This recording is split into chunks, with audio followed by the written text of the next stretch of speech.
Imagine having a group of people who always have your back, both in your personal life as well as your career. Sounds great, right? That's exactly what a strong support network can do for you. Hello, my name is Pooja Nitin Purwal. I'm a career growth coach and an IT professional. So today we are going to discuss how do we create a strong support network for ourselves. So in this video, I'm going to share with you tips, tricks, and places where you can actually find the people that can be part of your support network. And we all know why support networks are so important. And humans have always lived in tribes. They are social animals. They cannot really live alone. They cannot even do anything alone. To achieve anything in life, we actually need support from a lot of different people, both direct and indirect. So even to get one small thing in our house, there are so many people who work around the clock so that we can get that particular thing. So having a support network which is reliable is the utmost important thing for your success. So let's start with why you need a support network in the first place. Okay. So leaving out the evolution and man being a social animal apart, there are other things that the network helps you with. The first one is network helps you stay motivated and accountable. So when you have a network, a group of friends or colleagues, or even your manager for that matter, and you share your goals and aspirations with them, they can help you stay motivated and hold you accountable in case you are failing to do that.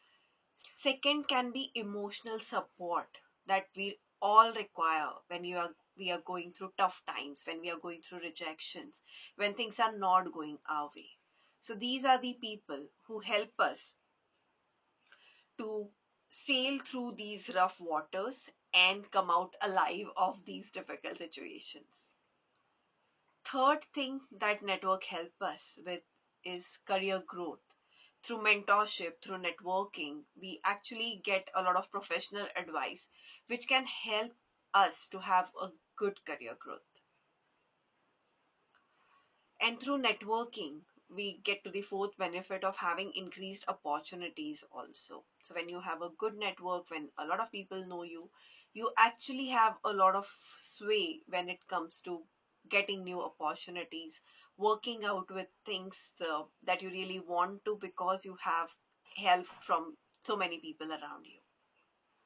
Now let's look at how to create this personal support network. How do we build it? So first thing to do is start with friends, family, and loved ones.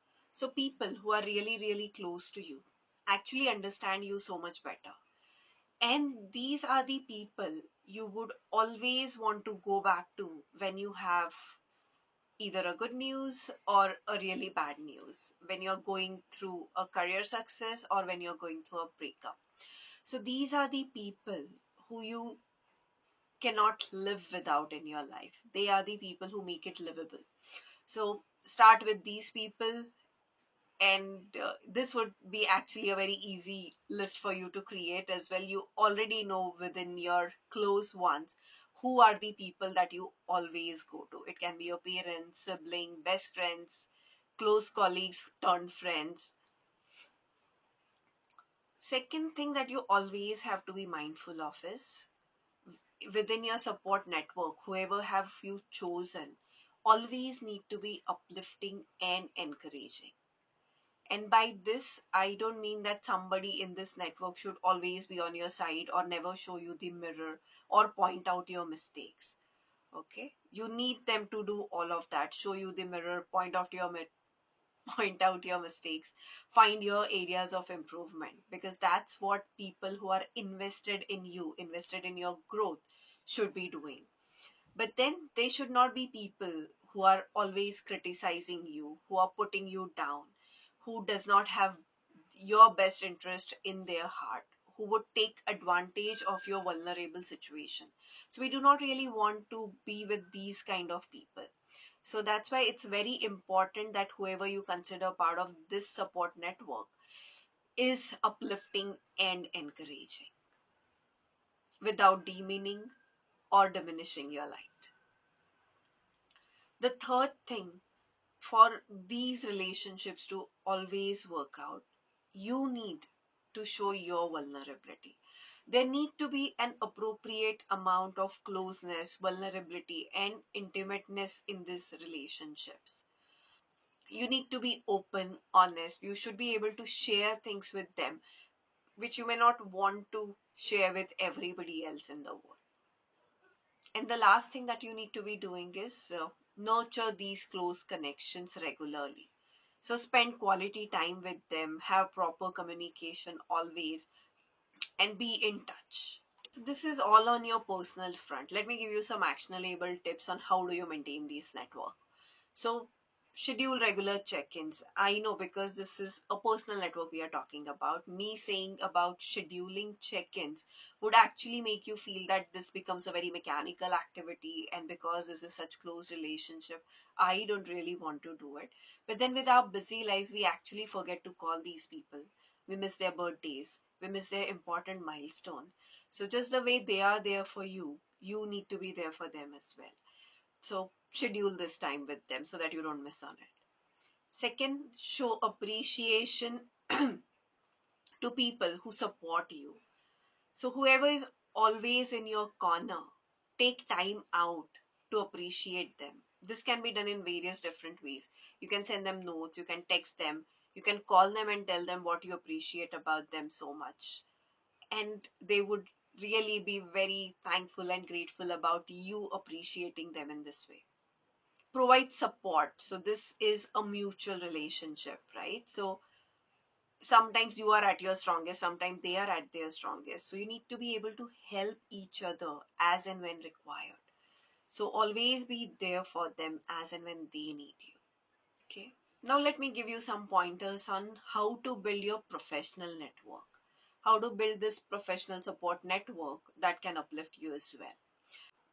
So your professional support network can have mentors, colleagues, professional groups, your manager, your best friends, if they are in the same professional space, then they can also be there. So it's very important that we find mentors, colleagues, professional groups, etc., which you are able to connect with, which you have something in common with, which you can be yourself with. To have a professional network, you also need to be part of industry groups. You need to have people connected with you on LinkedIn and other professional organizations and such.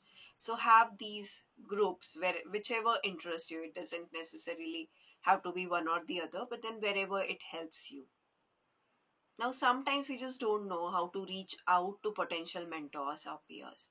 So I've actually created a mentorship video which tells you about what you should look from a mentorship relationship and how you can be in a mentorship relationship, which can be very, very fruitful for you. So I'll link it down below. You can go through it. You can attend networking events and conferences to build this kind of network. Like you can go to the global finfests, or even these some of these societies have these networking events which are actually created just to make people meet each other. You can even go for professional conferences, training courses where you can meet like minded people and create that network. So, just some quick tips for you to get started. You can actually start connecting with co workers, industry professionals on social media platforms. So, LinkedIn, Insta, Facebook, or any of the other ones that are out there, you can use them. Uh, Engage by offering value and not by asking favors. So whenever we are in some kind of relationship, it mostly is always transactional, right? But then if you're somebody who is kind of receiving from a relationship always and never giving anything, it becomes a difficult relationship. The other person may not want to be with you in that relationship. So whenever you are engaging with these people, try to offer value, give them what you are capable of giving, work on your strengths there, and don't just keep on asking favors. You can join local or virtual industry communities. These are the places where you would usually get your industry updates and what's happening. So it's important to be part of these. Now, how do we sustain these professional network that we have created? So again, keeping that connection and being in touch is always very, very important. Don't let that touch fade. Be in touch consistently and continuously. Always add value to your network by helping others whenever possible. When you add value to others, it's very easy for the person to add value to you. Then they are in a position to recommend you, show you opportunities, refer you for positions. So all of that can work out. Third thing you can do is acknowledge and celebrate the other people's milestones, both personal and professional. So if a person have in your network have not joined a new job, go ahead, congratulate them. If somebody had a baby, go ahead, congratulate. If you're close, bring in a gift. And lastly, make it a two-way street. Support others in need as well. To make this a little more actionable, I'll suggest you use reminders and schedules to stay connected. Create a support map. So this is the list of people you identify in your network and what are their roles in your life and who you can reach out to in what kind of situation. This is obviously optional, but having it handy may help you. At least list out the top three people that you would always want to connect with in any kind of situation. Now, when it comes to professional networking, we all have various challenges that we go through, some of which can be overcoming shyness and social anxiety in a networking setting, or dealing with rejections or one sided relationships, time management in supporting your network without feeling overwhelmed. So, all of these real life problems would always exist. You need to find your way around these as well. I'm just listing them out here for some of the networking related issues that we all commonly face. I have created a separate video which is posted prior to this. So I'll just link it out here, which you can look at as well to see how you can have a good networking base for yourself. So we have seen why having a support network is important. What is it that your network can do for you? And how is it that you need to nurture it, nourish it? So go ahead, take these actionable steps and see the benefits that come your way. So that is it for today. If you have found this video helpful and have triggered some thought process within your mind to see who are part of your network and who would you like to be part of your support network, then please do like, share, and subscribe. If you want me to cover any particular topic, please do put it into the comments. Thank you. See you in the next video.